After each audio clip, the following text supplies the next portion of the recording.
Ultimo pranzo, perché da domani tutto chiuso. Purtroppo infatti ne approfittiamo in un'ottima osteria. Ultimi incontri conviviali prima delle restrizioni da zona arancione. Clienti rassegnati non solo a pranzi e cene a casa, ma per chi non ha famiglia, a lunghi giorni in solitudine. Ritengo che si è parlato poco delle persone che vivono da sole, giovani. E se tra i cittadini e i clienti c'è rassegnazione, le restrizioni da zona arancione dividono invece i gestori tra delusi ed indifferenti. Perché nei locali le persone possono prendere il virus e negli altri luoghi, nei negozi o nei supermercati non le prendono. Io volevo capire questo, solo questo, perché mi sento preso in giro in questo momento dal nostro governo. Ma se arrivano i ristori accetto con più serenità la cosa, ecco, tutto qui.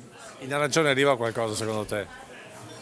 Beh sì, effettivamente siamo chiusi, bar e ristoranti chiusi, entrate zero, affitti che corrono. È uguale, non c'è nessun problema perché tanto facciamo da asporto e non possiamo far mangiare i clienti al tavolo. Se devo essere sincera, per noi è stato una cosa positiva, anche se è strano da dirsi perché la maggior parte dei locali è rimasto chiuso e pertanto noi abbiamo lavorato di più.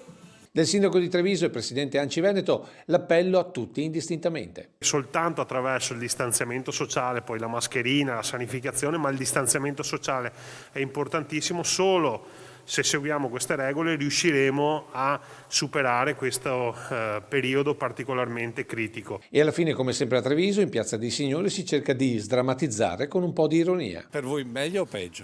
Sicuramente peggio, ma ci attrezzeremo per fare del nostro meglio. Per voi peggio perché potete fare solo che da sport? Solo per asporto, in più le uscite delle persone sono limitate, se non sbaglio, al loro comune di residenza.